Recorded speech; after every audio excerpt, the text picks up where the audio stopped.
Look at how this dress is sitting pretty on this baby girl. In this video, we're learning how to sew this Caribbean dress that you are seeing on your screen. Actually, this is a part 2 to the cutting and sewing tutorial of this dress. I uploaded part 1 already. The link is currently showing up and it is down in the description box. You might need to watch that first so that you understand better where I'm coming from. We'll be talking about how to sew this dress, starting from the half cut to the rest of the dress, because that was where I stopped in the part 1 of this dress tutorial. So in the part one, I spoke extensively on how I was able to cut this dress and how I was able to sew it up to the half cut level. Then I made this dress for a mom and a baby girl. I have detailed videos on how I cut and sew for the mom as well. There are two videos. I'll be putting the link to them down in the description box. So this video is the completion of the part 1. My name is Oluwatosin. In case this is the first video of mine that you're coming across, and you're welcome. To all my returning subscribers, you're also welcome. Thank you for stopping by today's video.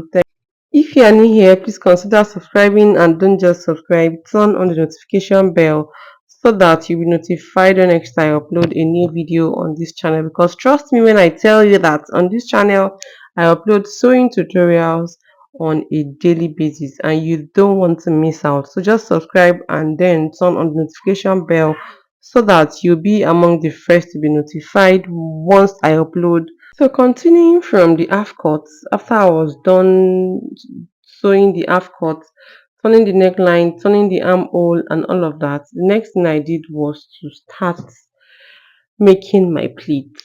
Now this Caribbean dress, as you can see from the initial stage of this video, has 3 steps. You know, Caribbean dress can be 2 steps, it can be 4 steps, it depends on your preference, but mine is 3 steps as you can see.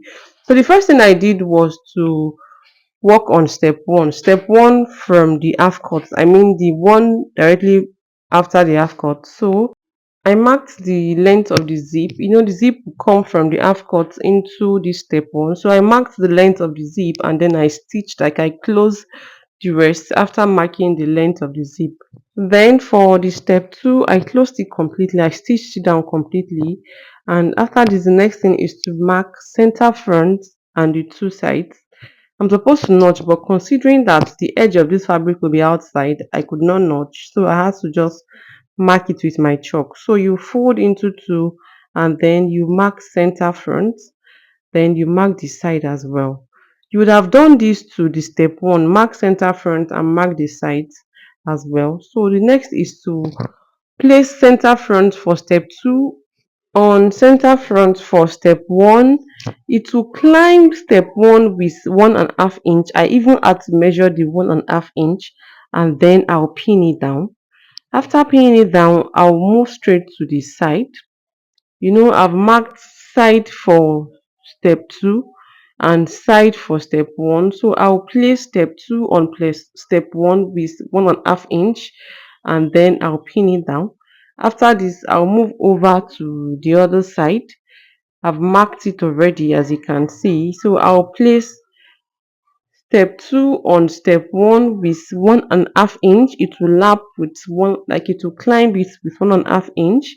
And then for the back, because of the joining, you can easily identify the back. So there's no point putting any mark there. I just measured my 1.5 inch to be sure that it is the exact 1.5 inch, and then I placed it on the back and I pinned it down. After pinning, you will now start making your pleats. Please, it is important that you pin these 4 points so that your pleat will be even. It won't be much on one side than the other. Hope my explanation is clear.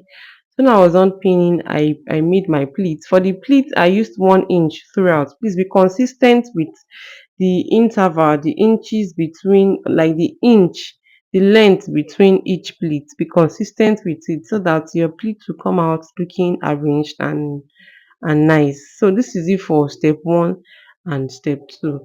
I'll now sew step 3 on step 2. Close step 3 first and then mark it the way you marked for the step 1 and 2. center front, then the sides. After marking these 4 points, the joining at the back is the fourth point. After marking these 4 points, you place step 3 on step 2. It will climb step 2 with 1.5 inch. This 1.5 inch is not a standard though. You can make yours 1 inch. You can even make it half inch. You can make it 2 inches. It depends on what you want. But in my case, 1.5 inch is just perfect. Then I made sure that I'm measuring the 1.5 inch so that everything will just come out the best. Then this is for the side. I placed step 3 on step 2 with 1.5 inch. Then I moved to the other side. I did the same thing. And then for the back as well, which is where the joining is, I placed step 3 on step 2 with 1.5 inch. Please, if at this point you're still with me and you've not subscribed, consider subscribing, and please give this video a thumbs up. By giving this video a thumbs up, it helps YouTube to suggest my video to the right audience, and by this doing, you don't know, you are doing me a very huge favor. So when you are done pinning these 4 points, like I said earlier, it is so important that you pin these 4 points. You can now start sewing your pleat. I started joining my pleat from the back to the side, then to the front, to the other side, and back to where I started from. Then after successfully making all my pleats for the step 2 and step 3, this is what it's looking like. It is looking so beautiful. I'm in love already.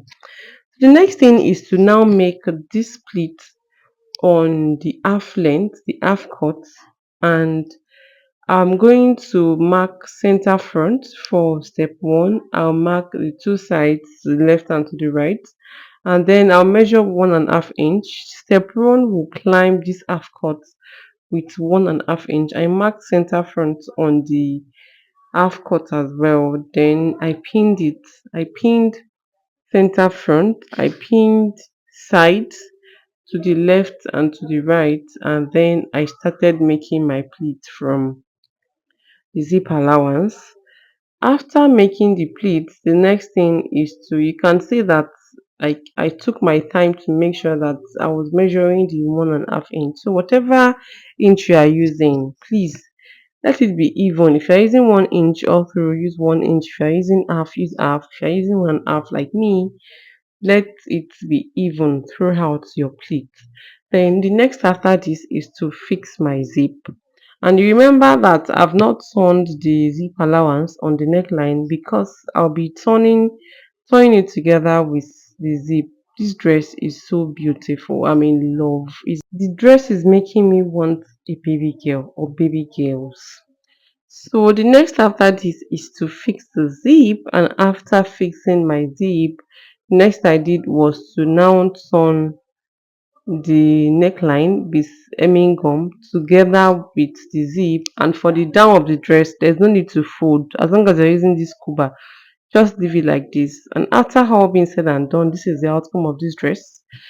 Honestly, this my mannequin is not doing justice to this dress. You guys need to see this dress on the baby girl. It's so cute and so beautiful. So in my next video, I'll be uploading how I was able to sew the bow on the shoulder. It is a very simple tutorial and it's a very easy thing to do, but that's going to be in my next video. And don't forget that the links to the cutting and sewing of that of the mom is down in the description box. In fact, it is currently showing now on your screen in either of these boxes. Just click on it to watch all of that. If you have any questions, the comment section down is always open to welcome your questions. If this video has been helpful or interesting to you, give it a thumbs up. It helps YouTube to suggest my video to the right audience, and by this you are doing me a huge favor. If you've not subscribed, kindly subscribe. You can help me share my video as much as you can. You don't know who this video might be helpful to, and I will see you in the next one. Bye.